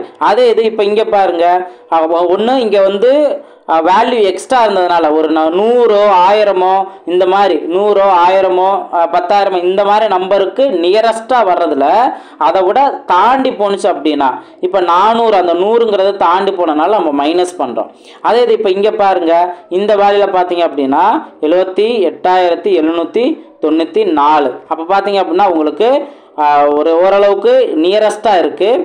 அப்போ 1000 இதில் நியரஸ்ட்டாக இருக்கனால ஜஸ்ட்டு 79,000ங்கிறத ஒரு ரவுண்ட் ஆஃப் பண்ணி கூட நம்ம மென்ஷன் பண்ணலாம். இது எப்போயாவது ஒரு சில இடங்கள்ல யூஸ் ஆகிக்கிறோம். ஓகே, அது நீங்கள் ரொம்ப பார்க்கணுன்னு இல்லை, ஆனால் ரவுண்ட் ஆஃப் கண்டிஷன் கொஞ்சம் எக்ஸ்ட்ரா போணுச்சு அப்படின்னா அதை மைனஸ் பண்ணி கூட ரவுண்ட் ஆஃப் பண்ணிக்கலாம். ஆர் நியரஸ்ட்டாக ஒரு வேல்யூக்கு 1000 10,000 இந்த மாதிரி வேல்யூக்கு நியரஸ்ட்டாக இருந்தாலுமே கூட அந்த நியரஸ்ட் வேல்யூக்கு எக்ஸ்ட்ரா ஆட் பண்ணி கூட நம்ம போட்டுக்கலாம். இந்த மாதிரி சிம்பிளான கான்செப்ட் தான். அதே போல் தான் கூட்டல் கழித்தல் அப்படிங்கிறதுல வரும். நெக்ஸ்ட் பாருங்கள், இங்கே ஒரு முக்கியமான ஒரு ஜிகே மாதிரி கூட நீங்கள் இப்போ இன்ட்ரெஸ்டிங்காக இருக்கும். இங்கே பாருங்கள், நம்மலாம் என்ன பண்ணுவோம், இப்போது 10 2 அப்படின்னா அது 100ன்னு அர்த்தம். ஓகே, நம்ம என்ன சொல்லுவோம், 100ன்னு சொல்லுவோம். அதே இது 10 3 அப்படின்னா நம்ம 1000 மென்ஷன் பண்ணுவோம், 1000 மென்ஷன் பண்ணுவோம். இதே போல் 10 100ன்னு இருந்துச்சா, 10னோட அடுக்குலே 100ன்னு வருது.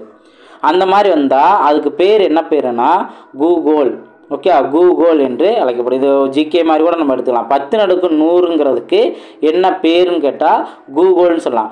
இது வந்து இதுலையே 10 கூகுள்னு இருந்துச்சுன்னா என்ன அர்த்தம்? இப்போ ஆக்சுவலாக நம்ம கூகுள்ங்கிறதே 10 தானே. அப்போது இங்கே பாருங்கள், 10 பவர் 100 இந்த மாதிரி 10 பவர் கூகுள்னு இருந்துச்சுன்னா அதுக்கு பேர் என்ன பண்ணால் இந்த மாதிரி கூகுள் ப்ளக்ஸ்னு அர்த்தம். ஓகே, இது 2 வார்த்தை நீங்கள் எக்ஸ்ட்ரா நீங்கள் தெரிஞ்சுக்கலாம். அப்போது அந்த 10 வர்றதுக்கு ஃபஸ்ட்டு பேர் இருக்குது, அது நீங்கள் போக நீங்கள் தெரிஞ்சுக்குவீங்க. இங்கே ஸ்டார்டிங்கில் என்ன வேல்யூ கொடுத்துட்டாங்க, 10 100க்கு பேர் என்ன பேர், கூகுள்னு சொல்லிட்டாங்க. அதே இது இப்போது நம்ம இந்த சென்டி மில்லி மைக்ரோ இந்த மாதிரிலாம் நம்ம சொல்கிறோம்ல, இப்போ நேனோன்னு சொல்லுவாங்களா, 10 -9 அது நேனோன்னு சொல்லுவாங்க. ஓகேவா, இப்போது 10 12 அப்படின்னா டெரா அப்படின்னு சொல்லுவாங்க. ஸோ இந்த மாதிரி ஒவ்வொருக்கும் பேர் இருக்குது. அதே போல் தான் இங்கே அந்த 10 கூகுள் அப்படிங்கிறதுக்கு கூகுள் ப்ளக்ஸ் அப்படிங்கிற பேர். புரிஞ்சுங்களா? ஸோ இதை நீங்கள் தெரிஞ்சு வச்சுக்கோங்க. கண்டிப்பாக இந்த கம்ப்யூட்டர் ரிலேட்டடாக கூட கேள்விகள் இருந்தாலும் இதுக்கு நீங்கள் ஆன்சர் பண்ணலாம். நெக்ஸ்ட் கொஸ்டின் பார்ப்போம். நெக்ஸ்ட்டு தியரிட்டிக்கல் கான்செப்டில் நம்ம நிறையா தெரிஞ்சுக்கோன்னு சொல்லியிருந்தேன். அந்த இயலெண்கள் முழு எண்களோட பண்புகள் அப்படிங்கிறது இதில் தான் நீங்கள் நிறையா இன்ஃபர்மேஷன் நீங்கள் தெரிஞ்சுக்குவீங்க. நல்லா கவனிங்க. இப்போ முழு எண்கள் அப்படின்னு சொல்லியிருக்காங்க, வேறு ஒன்றும் இல்லை. இப்போ ஃபஸ்ட்டு நேச்சுரல் நம்பர்னால் என்ன, இயலெண்கள்னால் என்னன்னு சொல்லுவாங்க, அதுக்கப்புறம் முழு எண்கள் சொல்லுவாங்க. இயலெண்கள்னால் 1லேருந்து ஸ்டார்ட் ஆகும், 1 2 3 இந்த மாதிரி அப்படியே இன்ஃபினிட்டில் போயிட்டே இருக்கும். அப்போ 1லேருந்து ஸ்டார்ட் ஆனிச்சுன்னா அது நம்ம என்ன சொல்லுவோம், இயலெண்கள் நம்ம சொல்லுவோம், நேச்சுரல் நம்பர் சொல்லுவோம். அதே இது 0லேருந்து, ஓகே, 0லேருந்து ஸ்டார்ட் ஆனால் 0 1 2 3 இந்த மாதிரி 0லேருந்து ஸ்டார்ட் ஆனிச்சுன்னா இதை நம்ம முழு எண்கள்னு சொல்லுவோம், ஹோல் நம்பர் சொல்லுவோம். ஓகே, ஸோ இப்போ முழு அப்படின்னா அந்த இடத்துல ஒரு 0 இருக்க மாதிரி நீங்கள் நினச்சிக்கோங்க. அப்போது 0லேருந்து ஸ்டார்ட் ஆகும் அப்படிங்கிறது தான் இது பேசிக்கானது. ஓகேவா? சரி, தெரிஞ்சுக்கோங்க. இப்போ இந்த முழு எண்களில் வென் டயக்ராம் மாதிரி நம்ம நினச்சோன்னா பாருங்கள், ஹோல் நம்பருக்குள்ளே தான் நேச்சுரல் நம்பர் இருக்கும். இந்த பாயிண்ட்டு கூட இந்த இடத்துல நீங்கள் தெரிஞ்சு வச்சுக்கோங்க. ஹோல் நம்பருக்குள்ளே தான் நேச்சுரல் நம்பருங்கிறது அடங்கும். ஏன்னா ஹோல் நம்பரில் இந்த 1லேருந்து இருக்குல்ல, அப்போது இது நேச்சுரல் நம்பர் ஃபுல்லாக நம்ம சேர்த்தோம் அப்படின்னா ஹோல் நம்பர்னு இருக்கும். ஓகேவா? அடுத்து இதோட பண்புகள் பாருங்கள். இந்த பாயிண்ட்டு நீங்கள் ரொம்ப முக்கியமானது, ஒன்ஸ் ரீட் பண்ணிக்கோங்க. பாருங்கள், இயலெண்கள் மற்றும் முழு எண்கள் மீதான கூற்றுகள் நினைவு கூறுதல். ஃபஸ்ட்டு பாயிண்ட் பாருங்கள், மிகச்சிறிய இயலெண் என்னன்னு கேட்டால் 1, மிகச்சிறிய முழு எண் கேட்டால் 0. ஓகே, 2 பாயிண்ட் புரியுதா? அடுத்தது ஒவ்வொரு எண்ணிற்கும் தொடரி உண்டு. எஸ், கொடுக்கப்பட்ட எண்ணிற்கு அடுத்து வரும் எண் தொடரி. இப்போ நம்ம ஸ்டார்டிங்கில் இந்த பாயிண்ட் தான் நம்ம பார்த்தோம். அதே போல் முன்னின்னு இருக்குது, ஒவ்வொரு எண்ணிற்கும் முன்னி உண்டு. ஹோல் நம்பரில் டபிள்யூனா என்ன சொல்லியிருக்காங்க, ஹோல் நம்பர். என் அப்படின்னா நேச்சுரல் நம்பர். இப்போ ஹோல் நம்பரில் எண் 1ங்கிறது 1க்கு முன்னி 0 இருக்குது. ஓகே, 1ங்கிறதுக்கு ஹோல் நம்பரில் அதோட முன்னி 0ன்னு இருக்குது. ஆனால் நேச்சுரல் நம்பரில் 1ங்கிற நம்பருக்கு முன்னி இல்லை. ஏன்னா நம்ம வந்து நேச்சுரல் நம்பரை எதுலேருந்து ஸ்டார்ட் ஆகும் சொல்கிறோம், 1லேருந்து ஸ்டார்ட் ஆகும், இதுலேருந்து தான் ஸ்டார்ட் ஆகுது. அப்போ இதுக்கு முன்னி என்னன்னு கேட்டால் நம்ம 0ன்னு சொல்ல முடியாது, ஏன்னா இது நேச்சுரல் நம்பர் கண்டிஷனில். அதே இது ஹோல் நம்பர் கண்டிஷனில் 1ங்கிற நம்பருக்கு அதுக்கு முன்னாடி அந்த முன்னி 0ன்னு இருக்குது. அந்த பாயிண்ட் தான் சொல்கிறாங்க. அதே போல் இதில் ஹோல் நம்பரில் 0க்கு முன்னி இல்லை, 1ங்கிற நம்பருக்கு முன்னி 0வாக எடுத்துக்கலாம் ஹோல் நம்பரில். ஆனால் 0க்கு முன்னாடி ஏதாவது முன்னி இருக்கா அப்படின்னு கேட்டாங்கன்னா ஹோல் நம்பரில் கேட்டால் அதுக்கு கிடையாது. ஸோ அந்த பாயிண்ட் இங்கே சொல்லியிருப்பாங்க. ஸோ இது ரொம்ப முக்கியமான பாயிண்ட் தான், நல்லா கிளியராக புரிஞ்சுக்கோங்க. இந்த மாதிரி சென்டென்ஸ் தான் நம்மளை கன்ஃபியூஸ் பண்ணுற மாதிரி கேள்வி வைப்பாங்க. ஸோ அதை நல்லா தெளிவாக புரிஞ்சுக்கணும். ஓகேவா? அடுத்து எண்கள் முடிவற்றவை. நம்ம 1லேருந்து ஸ்டார்ட் பண்ணுறோம், நம்ம என்ன கோடி வரைக்கும் நம்ம தெரிஞ்சுக்கிறோம், 10 கோடி 1000 கோடி தெரிஞ்சுக்கிறோம். ஆனால் அதுக்கப்புறம் நம்பர் இல்லையான்னு கேட்டால் இருக்குது. அதோட ஒன்று நம்ம ஆட் பண்ணிகிட்டே இருந்தோம் அப்படின்னாவே அதுக்கு அடுத்த தொடரின்னு போய்கிட்டே தான் இருக்கும், தொடர்ந்து போய்கிட்டே தான் இருக்கும். ஓகேவா? இப்போ இதுக்கு அடுத்தது நீங்கள் பாருங்கள், முழு எண்களோட பண்புகள் நீங்கள் கிளியராக தெரிஞ்சுக்கணும். இதை தான் வந்து நம்மளை கன்ஃபியூஸ் பண்ணுற மாதிரி கேட்பாங்க. இது ரொம்ப கிளியராக புரிஞ்சுக்கோங்க. முழு எண்களோட பண்புகள் பார்த்தீங்கன்னா முழு எண்களுக்கு கூட்டல் மற்றும் பெருக்கலின் பரிமாற்று பண்பு இருக்குது. அது என்ன பரிமாற்று பண்புனா ரொம்ப சிம்பிளான ஒரு எக்ஸாம்பிள் பாருங்கள். இப்போது கூட்டல் பண்பு ஃபஸ்ட்டு கவனிங்க. கூட்டல் பண்பை இப்போ 43ஓட 57 கூட்டினாலும் கிடைக்கிற வேல்யூவும் 57ஓட 43 கூட்டினாலும் கிடைக்கிற வேல்யூ ஒன்று தானே. இதை தான் வந்து கூட்டல் பரிமாற்று பண்பு. நம்ம 43ஐயும் 57ஐயும் கூட்டுங்க, இப்போ 5ஐயும் 3ஐயும் கூட்டுங்க அப்படின்னு சொல்கிறோம், வேல்யூ 8 தான் கிடைக்கும். அதே போல் 3ஐயும் 5ஐயும் கூட்டுங்க, வேறு நம்பராக கிடைக்க போகுது, இதே நம்பர் தானே கிடைக்க போகுது. அப்போது இதுதான் கூட்டல் பண்பு. அதே போல் பெருக்கல் பண்பு பாருங்கள். இப்போ ரொம்ப பெரிய நம்பர்லாம் யோசிக்க வேண்டியதில்லை. 3ஐயும் 4ஐயும் பெருக்குங்க, ரைட்டு 12ன்னு கிடைக்கும். அதே போல் 4ஐயும் 3ஐயும் பெருக்குங்க, இதுவும் 12 தானே. அப்போ நம்ம சேஞ்ச் பண்ணால் இன்டர்சேஞ்ச் பண்ணி ஆட் பண்ணாலும் சரி மல்டிபிள் பண்ணாலும் சரி அதோட மதிப்பு மாறாது. இதுதான் அப்போ முழு எண்களுக்கு என்ன இருக்குது, கூட்டல் மற்றும் பெருக்கலின் பரிமாற்று பண்பு இருக்கு, நிறைவேறும் அப்படிங்கிறதான் இங்கே கிளியராக தெரிஞ்சுக்கணும். ஓகேவா. கூட்டல் எந்த வார்த்தை, இந்த கூட்டல் பெருக்கல் இந்த வார்த்தை, அதே இது இங்கே கவனிங்க. இதுலேயே நீங்கள் கவனிச்சிங்கன்னா இந்த கழித்தல் மற்றும் வகுத்தல் பண்பு பரிமாற்று பண்பை நிறைவு செய்யாது. என்னது, முழு எண்கள் கழித்தல் மற்றும் வகுத்தல் பரிமாற்று பண்பை நிறைவு செய்யாது. பாயிண்ட் உங்களுக்கு புரியுதா? இப்போ எப்படி நம்ம தெரிஞ்சுக்கலாம், இப்போ 5ஐயும் 3ஐயும் கழிச்சோம் அப்படின்னா நம்மளுக்கு 5லேருந்து 3 கழிச்சா நம்மளுக்கு 2 கிடைக்கும். அதே இது 3லேருந்து 5 கழிச்சோம் அப்படின்னா நம்மளுக்கு -2 தானே கிடைக்கும். அப்போ மாறும்ல. அதனால இது கழித்தல் பண்பு, முழு எண்கள் கழித்தல் பண்பை நிறைவேற்றாது. இதுதான். அதே போல தான் வகுத்தல். இப்போது 12ஓட நம்ம 2 கூட்டணும் அப்படின்னா நம்மளுக்கு 6ன்னு கிடைக்கும். அதே இது 2ஓட நம்ம 12 டிவைட் பண்ணோம் அப்படின்னா நம்மளுக்கு என்னதா 1/6 தான் கிடைக்கும். 0.6 அந்த மாதிரி தான் நம்மளுக்கு கிடைக்கும். ஸோ அப்போது நம்ம இந்த இது நிறைவேறாது. புரிஞ்சுங்களா? இந்த கான்செப்டில் தான் அடுத்தடுத்தது. இப்போ நம்ம இந்த புரிஞ்சுட்டோம் அப்படின்னாவே அடுத்தடுத்து அவங்க எக்ஸாம்பிள் சொல்கிறத கூட நீங்கள் கிளியராக புரிஞ்சுக்கலாம். இப்போ அந்த பண்புகளை மட்டும் தெரிஞ்சுக்கோங்க. கூட்டல் பண்புகளின் சேர்ப்பு பண்பு, கூட்டல் மற்றும் பெருக்கலின் சேர்ப்பு பண்பு. முன்னாடி என்ன பண்பு பார்த்தோம், பரிமாற்று பண்பு. கூட்டல் மற்றும் பெருக்கலின் பரிமாற்று பண்பு முழு எண்களுக்கு நிறைவேறும். அதே இது கழித்தல் மற்றும் வகுத்தலின் பரிமாற்று பண்பு நிறைவேறாது. அதே கான்செப்டில் தான் கூட்டல் மற்றும் பெருக்கலின் சேர்ப்பு பண்பு. இப்போ எக்ஸ்ட்ரா நம்ம 43 57 ஆல்ரெடி ஒன்று நம்ம கூட்டியிருப்போம், அதோட சேர்த்து 25 நம்ம சேர்க்குறோம். சேர்த்தோட கிடைக்கிற வேல்யூ அதே போல் தான் இங்கே 57 25 நம்ம கூட்டிட்டு அதுக்கப்புறம் ஒரு 43 நம்ம கூட்டினாலும் ரெண்டோட மதிப்பும் ஒன்று தான். இப்போ பாருங்கள், இதே 5 3ஐயும் நம்ம ஃபஸ்ட்டு கூட்டிடுறோம், கூட்டிடுறோம் 8ன்னு கிடைக்கிது. இதோட நான் எக்ஸ்ட்ரா என்ன பண்ணுறேன், 2 மட்டும் நான் கூட்டுறேன். 2 கூட்டினா நம்மளுக்கு என்ன கிடைக்கும், 10ன்னு கிடைக்குமா? சேம் அதே போல தான் 3ஐயும் 2ஐயும் ஃபஸ்ட்டு நான் கூட்டிடுறேன், கூட்டினா 5. அதுக்கப்புறம் இந்த சைடு இருக்க ஒரு 5 நான் ஆட் பண்ணுறேன். அப்போ என்ன கிடைக்கும், இங்கேயும் 10 தான் கிடைக்கும். இந்த மாதிரி தான்.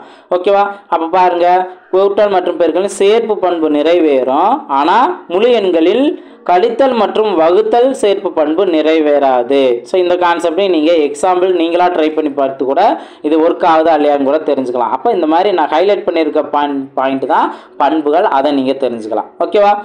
அதே போல் கூட்டல் கழித்தல் மீதான பெருக்கல் பங்கீடு இந்த மாதிரி சொல்லியிருப்பாங்க. ஸோ பெருக்கல் பங்கீடுல இந்த எக்ஸாம்பிள் நீங்கள் பார்த்துக்கலாம். இது நிறைவேறும் அப்படின்னு மென்ஷன் பண்ணியிருப்பாங்க. அதே இது முழு எண்களின் பெருக்கல் மீதான கூட்டல் பண்பு. இங்கே பார்த்தீங்கன்னா கூட்டல் மீதான பெருக்கல் பண்புன்னு மென்ஷன் பண்ணியிருப்பாங்க, கூட்டல் மற்றும் கழித்தல் மீதான பெருக்கல் பண்புன்ட்டு. ஆனால் இங்கே பார்த்தீங்கன்னா முழு எண்களின் பெருக்கல் மீதான கூட்டல் பண்பு, கூட்டல் பங்கீட்டு பண்பு நிறைவு செய்யாது. இந்த வார்த்தை தான் கரெக்டாக என்னென்ன ஆர்டரில் இருக்கோ அதை தான் நீங்கள் கரெக்டாக புரிஞ்சுக்கணும். பெருக்கலின் மீதான கூட்டல் பண்பு. இப்போ எக்ஸாம்பிளே நீங்கள் பாருங்கள். இப்போ 10 + 10 × 5. அப்போ இங்கே ஆல்ரெடி ஒன்று நம்ம பெருக்கியிருக்கோம். பெருக்குனதில் நம்ம ஒரு 10ங்கிறத நம்ம கூட்டுறோம், 60ன்னு கிடைக்குதா? அதே இது இங்கே நம்ம பார்த்தோம் அப்படின்னா தனியாக 10 + 10 நம்மளுக்கு 20ன்னு கிடைக்கும். அதே போல் 10 + 5 15ன்னு கிடைக்கும். இதில் நம்ம பெருக்கிறோம் அப்படின்னா கண்டிப்பாக நம்மளுக்கு வேல்யூ சமமாக வராது, வேறு வேல்யூ வருது.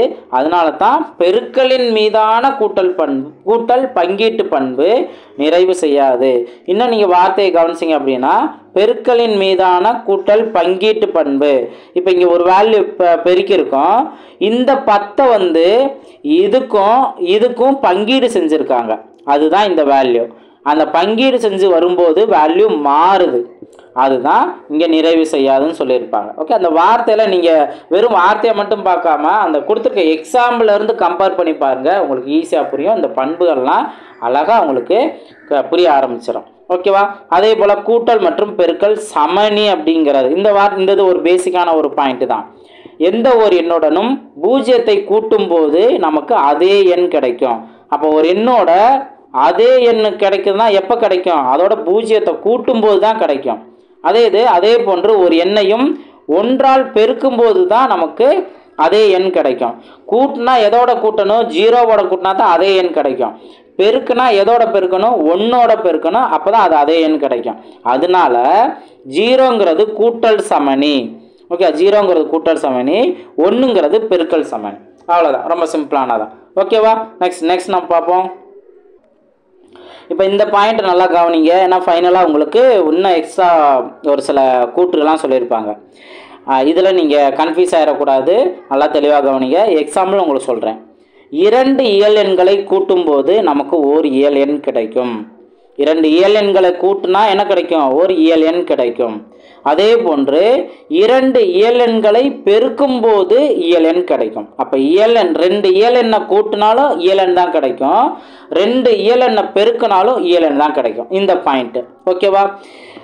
இதில் நீங்கள் 1 × 1ங்கிறத வச்சே வந்து நீங்கள் பார்த்துக்கலாம். 1 + 1 2ங்கிறது இயல் எண் தானே.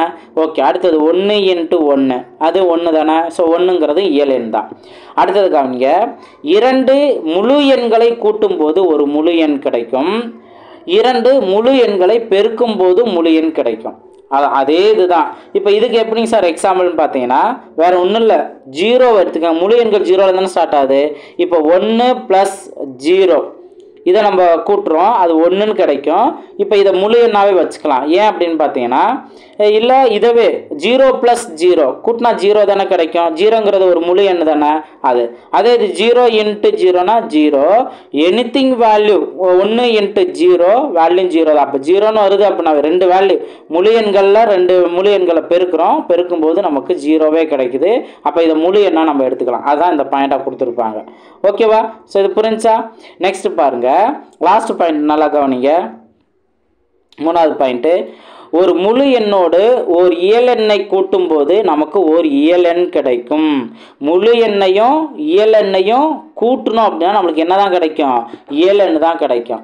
அதே இது ஒரு இயல் எண்ணையும் ஒரு முழு எண்ணையும் பெருக்குனா முழு எண் கிடைக்கும். இந்த பாயிண்ட் நல்லா தெரிஞ்சுக்கோங்க. இப்போ நம்ம பார்த்தது தான். நீங்கள் இயல் எண்ணுக்கெலாம் எக்ஸாம்பிள் 1 எடுத்துக்கோங்க, முழு எண்லாம் எக்ஸாம்பிள் 0 எடுத்துக்கோங்க. இதை வச்சே பாருங்கள்.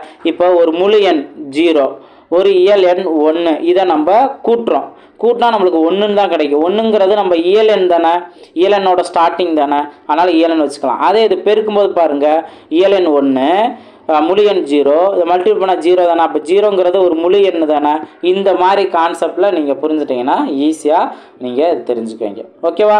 ரைட். இப்போ நெக்ஸ்ட்டு பாருங்கள். நெக்ஸ்ட்டு உங்களுக்கு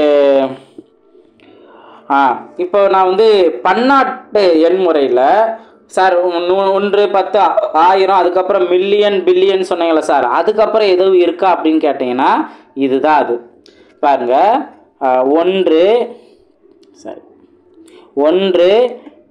10 100 அப்படின்னு மென்ஷன் பண்ணிவிட்டு 1000 மில்லியனுக்கு அடுத்து பில்லியனுக்கு அடுத்து ட்ரில்லியன். ஓகே, நல்லா கவனிங்க. ட்ரில்லியனுக்கு அடுத்து குவாட்ரில்லியனுக்கு அடுத்து குயின்டில்லியன். இதுதான் அடுத்தடுத்து பன்னாட்டு முறையில் அடுத்தடுத்தது என்னன்னு கேட்டிங்கன்னா இதுதான். இது எக்ஸ்ட்ரா நீங்கள் தெரிஞ்சுக்கோங்க, உங்களுக்கு ஏதாவது ஒரு நேரங்களில் யூஸ் ஆகும். இப்போ அடுத்து இதுக்குரிய பயிற்சி நீங்கள் பார்த்தீங்கன்னா இப்போ நம்ம பார்த்துருக்க இன்ஃபர்மேஷனே தான் உங்களுக்கு முன்னி தொடரி இதே போல் தான் வரும். பண்புகள் சம்மந்தமாக கொடுத்துருப்பாங்க, அதையும் நீங்கள் வெரிஃபை பண்ணிக்கலாம், ப்ராக்டிஸ் பண்ணுங்கள். ஓகே, ரைட், நெக்ஸ்ட் நம்ம பார்ப்போம். ஸோ இதே பயிற்சியில் இந்த கொஸ்டின் உங்களுக்கு டெட் எக்ஸாமில் கேட்டிருக்காங்க. பின்வரும் கோவைகளில் எது பூஜ்ஜியம் அல்லன்னு கேட்டிருக்காங்க.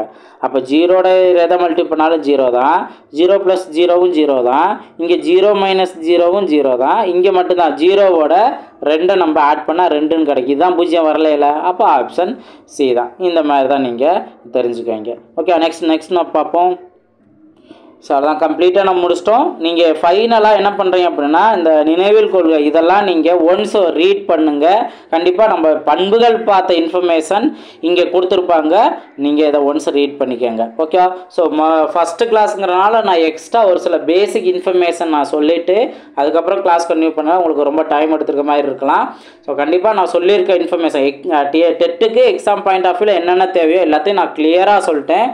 நான் கிளாஸ் கொடுத்ததை பொறுமையாக கவனிச்சிங்க அப்படின்னா கண்டிப்பாக உங்களுக்குள்ள நல்ல இம்ப்ரூவ்மெண்ட் இருக்கும்.